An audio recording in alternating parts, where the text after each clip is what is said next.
You think a cruise ship casino is just a fun extra, a place you casually walk into after dinner, play a few hands, maybe lose a little, maybe win a little, then leave. You're wrong.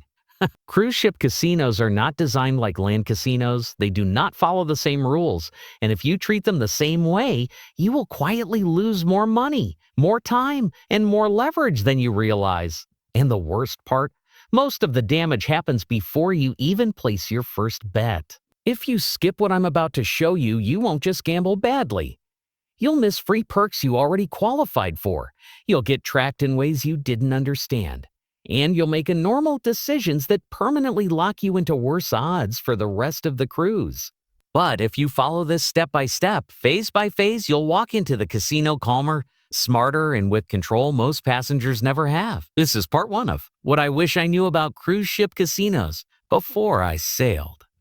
Phase 1, reset your assumptions before you even board step 1. Stop assuming cruise casinos work like Vegas. Here's the action. Before you board, mentally separate cruise casinos from land casinos. Treat them as a completely different system. Why this matters is simple. Cruise casinos are floating profit centers designed around limited time, limited exits, and a captive audience. That changes everything.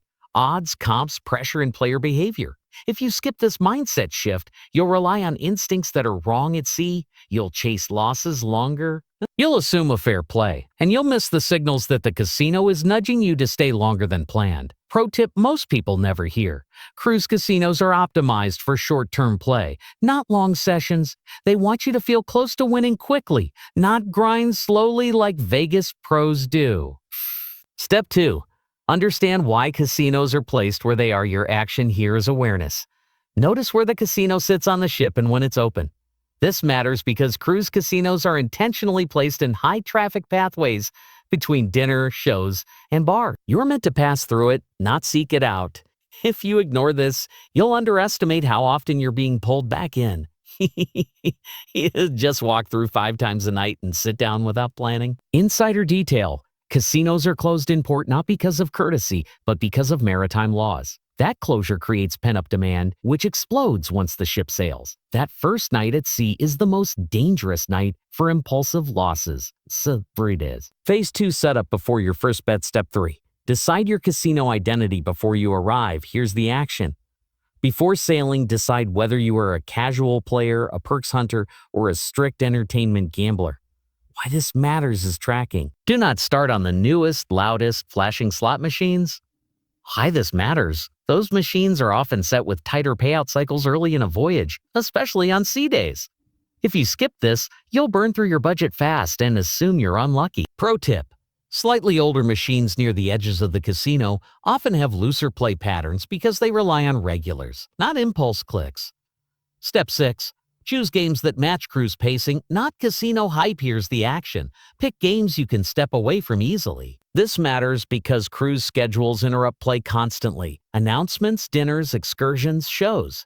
If you choose games that punish interruptions like progressive slots or high minimum tables, you lose value every time you stand up. What goes wrong if you ignore this? You'll feel rushed, stay longer than planned, or skip meals and shows to a finish strong.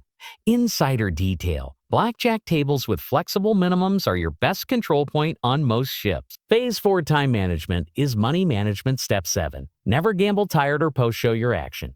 Schedule casino time intentionally, not as a late-night default. Why this matters is fatigue. Cruise days are long. Sun, alcohol, walking, noise. Tired brains make riskier decisions. If you skip this rule, you'll double bets, chase losses, and misread basic odds. Your real example. Most major losses happen between 10:30 p.m. and 1 0 a.m., right after shows end and drinks are flowing. Pro tip. Morning or early afternoon sea day sessions are calmer, quieter, and far less emotionally charged. Step 8. Cap sessions by time, not money. Here's the action. Decide how long you'll play before you sit down. This matters because money limits fail when emotions rise. Time limits don't. If you skip this, you'll tell yourself just one more handy until your balance is gone. Little known fact, casinos track session length closely. Short, controlled sessions often trigger better offers than long, losing marathon. Phase 5, how comps really work at sea. Step 9, stop chasing free drinks blindly. Your action. Don't increase bets just to get drinks. Why this matters. Free drinks are baked into expected losses. You are paying for them whether you realize it or not. In part 2, I'll break down advanced strategies. How to read casino traffic patterns, how to spot when machines loosen up, how to talk to casino hosts properly, and how some players walk off ships with free future cruises without overspending. Before you go, I want to hear from you.